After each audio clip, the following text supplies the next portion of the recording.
Welcome to another edition to Motivational Sundays with Kevin and Friends. This show was originally created from the more than 300 original quotes I created for the contents of my books. Always curious on how quotes landed on other people. Were they just words that just lay there on the page, or were there conversations to be had?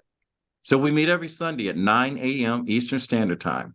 I am joined with a group of very, very intelligent people, sometimes too intelligent for my comfort. You know what they say: if you're the smartest person in the room, you get new friends.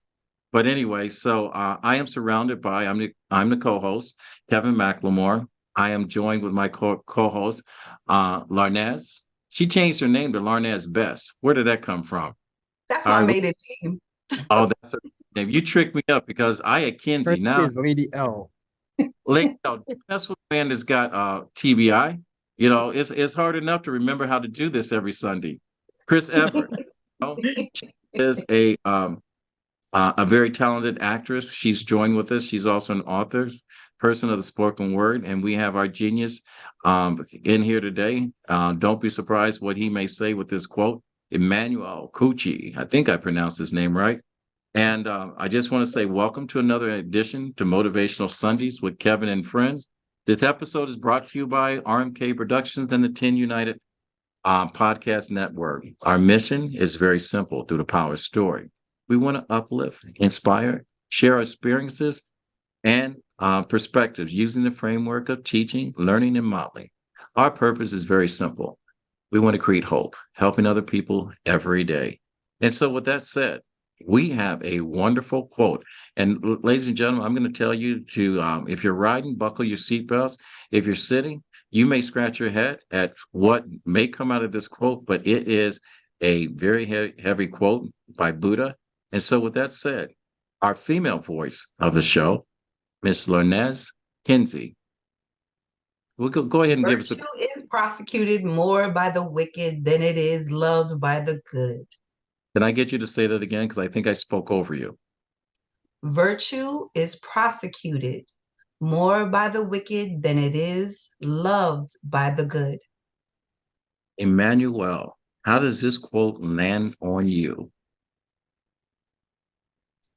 So it's really kind of like daunting to try and like make sense of a quote like spoken by the Buddha himself. I mean, how do you become more succinct than that, right?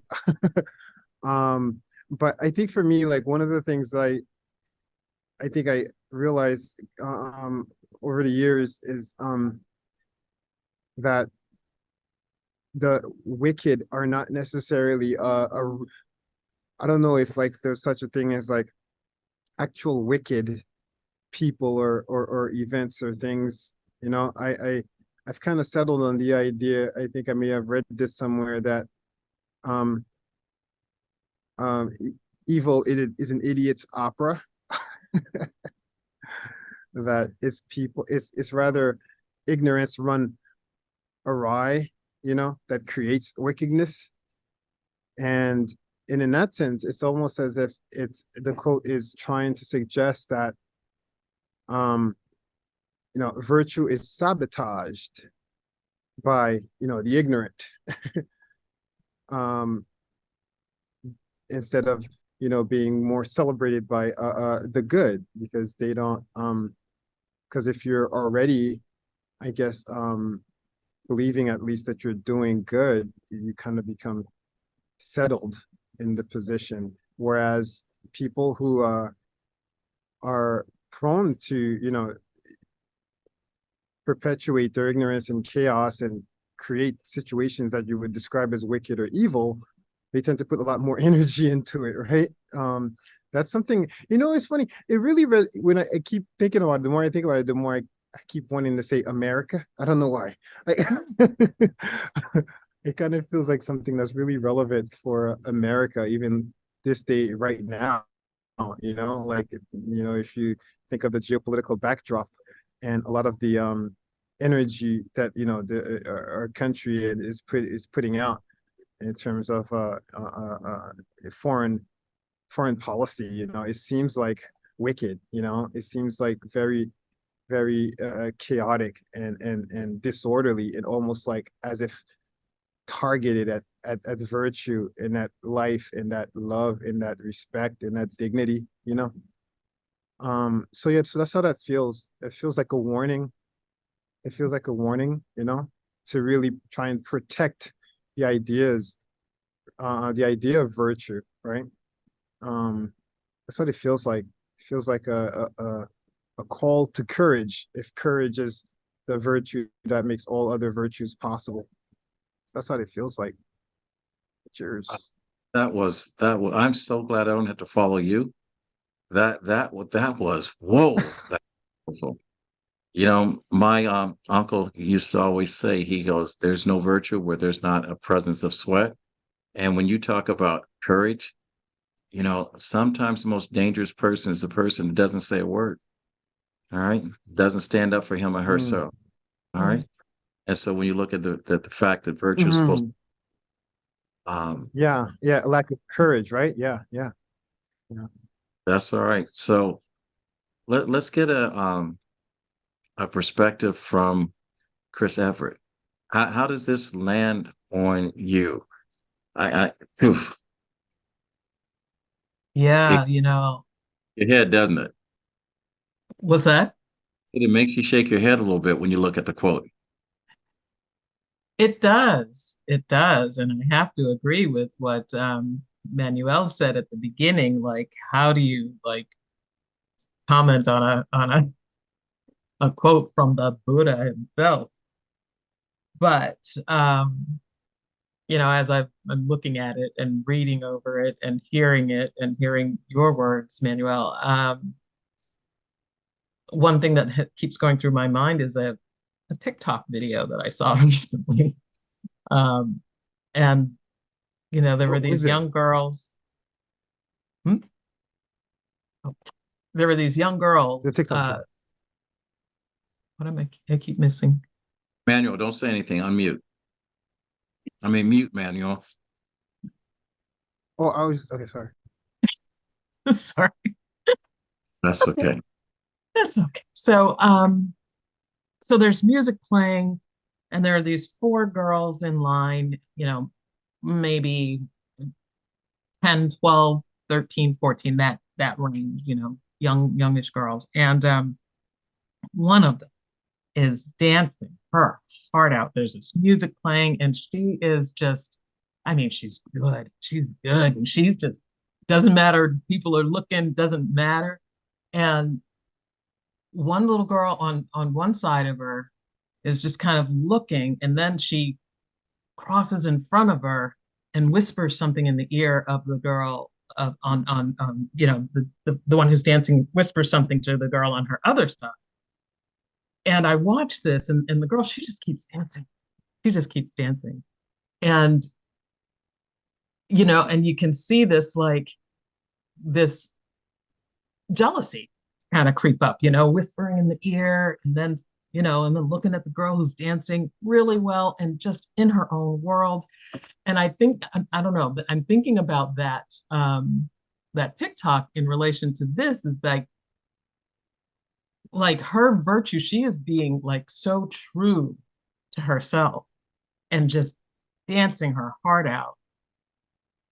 And not to say that the girls were wicked, but there was something about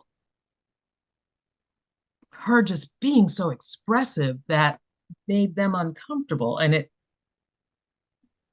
so that, who knows what the whispering was about, but it looked like, look what she's doing. We can just fill in the words, look at the expression of the face. And I think of this quote because, if you see the dancing as this virtue, and instead of like joining in with her or cheering her on, there's this whispering and there's this like kind of this cut down. So I'm going to call that the wicked, right? The wicked response, as opposed to like jumping on the bandwagon and just loving what she's doing and praising her for being in her glory, you know? So that's what I think of. I think of that TikTok when I see this quote. Think And that's about all that. I got. No, that's good. Think about the TikTok. Encouraging words and something to think about. Heads are no longer shaking because it's a different perspective and different way of looking at it. Um, but it also touched my heart when the way that you phrased it. Can I get Linares, can you bring up the quote one more time for our listeners that just tuned in with us? Sure.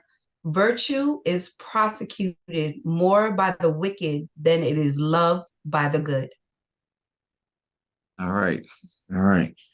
It's amazing. Every morning, I get up and I write down the first thought that comes to my head. Larnaz, this morning, you commented. I said, "What does perfect look like for you?" And you put a beautiful statement out there. And then I come up with this quote. So, Larnaz, how does this quote land on you? Well, virtue, right? Virtue is like a radiant, shimmering energy that flows through the universe. It's pure, it's beautiful. It's the light that shines in the darkness, and it's a force to be reckoned with. Now, here's the thing, the wicked, they're like those heavy storm clouds that try to cover up the sun. They see the virtue, it's a mirror reflecting their shadows, their own insecurities, and they can't handle it, right? So, what do? They persecute it, they try to snuff it out, and they act like they're trying to put out a fire with their bare hands. But virtue, goodness, it's like an unstoppable force of nature. It can't be contained. It cannot be extinguished. It's like a wildfire spreading love, compassion, and light. It's more powerful than any wickedness in this world. And when you talk about the battle, the righteous versus the wicked, it's like a spiritual showdown. It's consciousness clashing with lower frequency, the struggle for a better world. We're all in here together, raising our vibrations. And yeah, those lower energies are fighting back. But you know what? Love conquers all every time. So don't let the haters hate, right? Um, Don't ever let the darkness in your world dim your light. Let virtue be the music that changes the world one heart at a time, because the world's real magic lies in the realm of love and kindness. That's what I got for it. Well, I'm going to surrender this show. I'm going to quit following all you wonderful people. It went from, Emmanuel putting the courage out there to Chris reaching deep down and having you feel what's in your heart, to you putting an exclamation point, how love it's supposed to conquer all. Okay. I'm almost speechless. And for me to be at a loss for words, that's hard to do. That is very hard to do. I'm gonna try. It's amazing. I did an interview today with a young lady by name of Liz Gill. She played bass behind Ella Fitzgerald, and she was telling me a story. It kind of went off what we were had her on the show about. We were talking about women in business and talking about the business she had started. And she said, as an 8-year-old child in Kansas City, that her mother took her downtown to kind of celebrate, to go some shopping. And it was one of those hot summer days in Kansas. And the little girl saw a water fountain. She goes, "Mommy, can I get a drink?" She said, "Yes." And she says, when she looked at it, she goes, there was a white water fountain and there was a colored water fountain. And she goes, "I was so excited to drink from the colored water fountain because I wanted to see what color the water was." And her mother says, oh my gosh. She goes, "Let me explain to you. Let me explain to you the difference between the white water fountain and the color water fountain." And when I looked at this quote, I said, what is the most purest human being on this planet is a child. And what happens is that we are the masters of that first level of education. And sometimes the wicked overshadows what is supposed to be good. You know, not saying all kids are born naturally good, because a kid will go to the playground and smack his next door neighbor and give him a hug right afterwards. I said, but when we talk about, what Manuel talked about is talking about the love of this country. And I think I can speak for all of us. You know, there's no better place than being a citizen of the United States. But we also have to face the fact that we have a rich history, that we need to acknowledge that it existed, of how we treated human beings that made this country great the way it is. All right. When we talk about the virtue of good people, building our infrastructure, watching our kids and bringing up our kids, you know, textile industry up north, agricultural in the South, people that have basically lost their life, destroying the family values by infiltrating what is supposed to be pure in the family, just because you had the power to overcome good with what we perceive to be bad.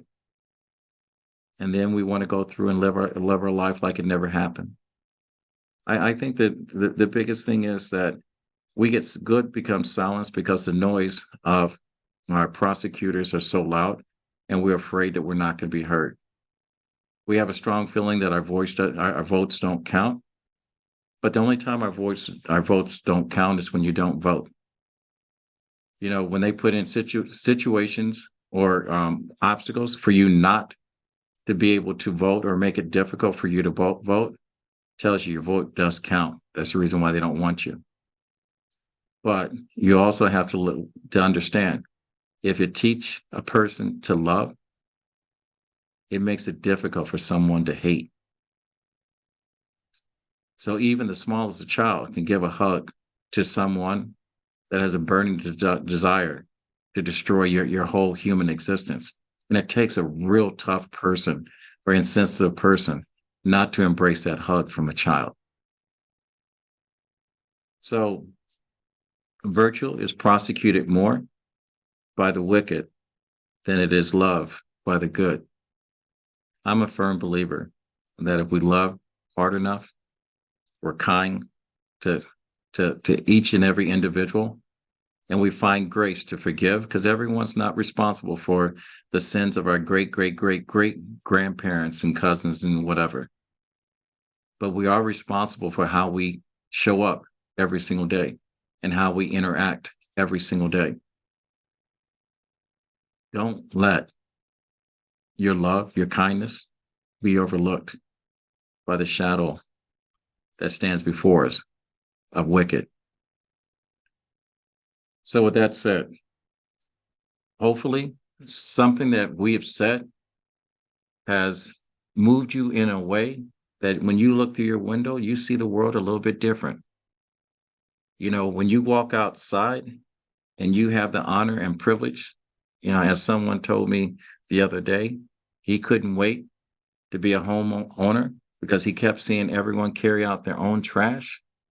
And as a Black man, having to have his own home and to be able to carry out your own trash during the course of a day is a privilege that most of us don't get a chance to experience. All right. We all deserve a piece of this life. Don't be that roadblock that prevents someone from having just as much as you have. Believe it or not, it's a much bigger party when everyone brings something to the table. All right. It's a lot more fun. So with that said, I want to thank everyone for coming in and being part of Motivational Sundays every single morning. I want to do a quick recap of what's going on. I know that Chris is still battling with the SAG and AFTRA, you know, trying to get back to work. I'm hoping one day that, you know, we have a lot of people that are affected by this strike. I want to showcase your work. So next week, maybe I'll talk to the group and we'll put a video up about each and every last one of you to showcase your work, and maybe some talent scout, some screenwriter, some director will see your work and go, "That's the person I'm looking for. You'll be my next little chocolate little mermaid. You know, you'll be, you know, my next pretty woman, the black version of it. All right. You know, who knows? Um, Emmanuel, you could be the Black Captain America. Dreams do come true. All right. And Larnez, I'm going to tell you, Julia Roberts, she considered herself lucky to have you to go through there and be that next person that discovers the right for life and to be the pretty woman or whatever. All right. So, Chris, give us an update. What's going on? Oh goodness. I am going to rehearsal on Tuesday of this week for a play. Oh my goodness. It's called Stew, and it's being put on by the front porch. Oh my goodness. Please forgive me. The front. Okay. I haven't had my coffee yet. Two. Take two. And roll. Yes. Okay. The Front Porch Collective is what I want to call it, but I feel like I'm using the wrong name. Anyway, it's called Stew, and we're going to be presenting this play on the play reading on Saturday, 2 o'clock, Calderwood Pavilion in Boston. So All come on right. out. It's free. And for those of you, if you Google and look up the reels from Chris Everett, fantastic work. She is a gift. You're talking about a diamond. She is a gift and so talented. All right, she's a star. Wait till this whole strike stuff is over. She's gonna be everywhere. All right. It's over. Arnez, you and Manny are working on a project that you're going to share with us probably next Sunday. You got a one sheet, but if you can give us a quick overview of what you and Manuel are working at. I'm going to let you speak for Manuel because I don't know which one. I can make a long story short, but I can understand what you're saying. I love you, Manuel. On the 5th, which is Sunday, at Open Jar Studios, 46th and Broadway, New York, New York, we will be revealing Intelligence Amplification to New York City and the world. You can find it on Eventbrite, the 4th CTPS on Eventbrite. But the event is happening November 5th, Open Jar Studios, 46th and Broadway, this Sunday. All right. Emmanuel, you want to add anything to this because you are the genius behind this project? You want to break it down a little bit exactly what it is? And I will tell you, Emmanuel is Edward Hawkins in the original state of what we should have seen. This man is brilliant, and he is bringing something that is out of the world. Steve Jobs, thank God you're not here because Emmanuel, I mean, hey, go ahead. I don't need to say anymore. Emmanuel, what's up? Well, you know, it's funny. Like, I really want to thank you for insisting on the one sheet. I didn't understand what to do or say because I'm not really good at formatting stuff. Like, I don't know, like, I'm not actually a really good I wasn't really a good student in school. I'm kind of like perpetuating self-thought. And so like I'm really, really weird with format. Like what format is what kind of deal. But I'm glad like you made me think more about the Blue Note as kind of like what would I say to introduce it to people, right? And believe it or not, like last night I started like the letter that I sent to Elle today to send to you guys. And I started it last night and I was in the car and you want to see something funny? No. I ended up oh dude, I don't I have a short show. Left it, but you know what I did? Like my mom when I was a kid, and again, I didn't grow up with my parents, but I was coming in the summertime. And my mom had this 1970 something Oldsmobile. And I would only come in the summertime, so the car would be like extremely hot when we get into it. Right. and it had like this leathery smell and burning summer heat. And but because like I was always so happy to be in the States in the summer with my parents, the car was like a temple of like love, even in its ridiculous state, because it was like a used car. It wasn't in a great state. But I'm constantly exploring, like, you know, because I feel like I have like a really good like autobiographical memory, because growing up kind of like alone, like in my mind, like I remember a lot of my memories, right? And yesterday I was starting to think about it, about Blue Note. I think I had just bought it when Elle called me, and I said, I'm thinking about Blue Note right now. But I bought like this car that looks like my mom's old Oldsmobile, so that I could like hold it the whole time I was thinking about Blue Note, because I wanted to like really explore it from really where I was, um, from where I really want to essentially offer to the younger generation and kids, and I ended up really spending like at least like another like 4 hours up all night, like thinking about it. And it was like, and I really love writing, right? I really love writing. Writing is really powerful, and I really immerse myself in writing. So I ended up like holding this card the whole time, like playing with it, like because I really wanted to write like from the heart of my heart of like what I really think Blue Note could be. So I'm really thankful for you like insisting on that, because even today, like after we left and I came here and I started like to rewrite it, and I saw it and I was like, I can go into it more, because I think this is so important. But so I'm really grateful that you made me write it, because Blue Note has been kind of like this hidden little gem in my mind for a very long time, and I was not trying to center it. I was always centering the Guardian Initiative and the police thing, because I felt like that's so important. And I didn't understand, and I thought like that it would be like a self-evident to, like when I met Michael, I thought it would be self-evident for them. Oh, there's a solution. Let's go. Great. It wasn't like that, right? And where they were kind of like, retreating, I was like, well, come on. They're retreating. And I'm like, come on. So the Blue Note was kind of like hidden there. And I didn't think if we centered it, people would appreciate the project as much. But Elle, I don't know, man. Like I owe you so much, because like I didn't understand. I did not think that like I could meet one person who kind of suddenly makes this kind of like And Zen we experience out of everything.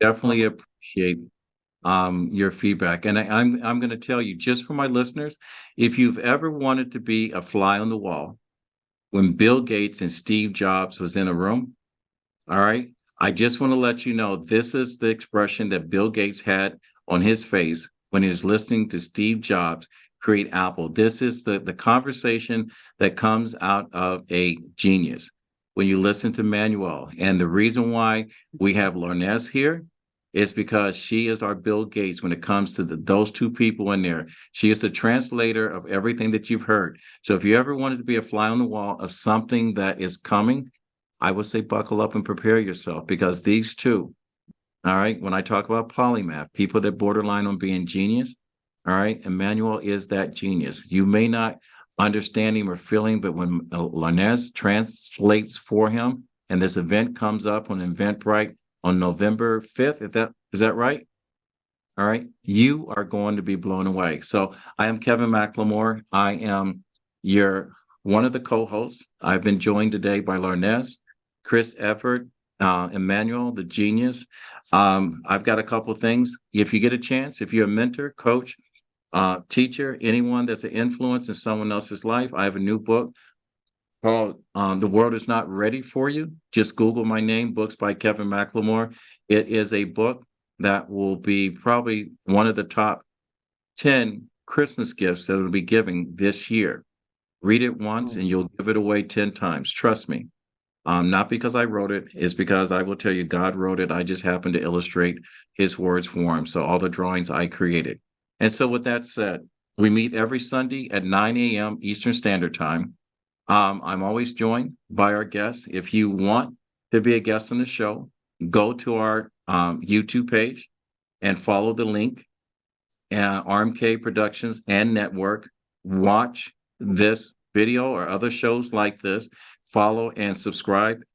Every single Sunday, we meet at 9 a.m. I just want to thank you for listening. And this hashtag is more prevalent today than it's ever been. This quote that we have, virtue is prosecuted more by the wicked than it is loved by the good. It's a Buddha quote. Find 1,000 reasons to be kind to someone. My grandfather always said, when you get to a point you can help someone else, he said it's your duty to do so. Reach one, teach one. And with that said, we'll fade to black and we're out. Thank you, everybody.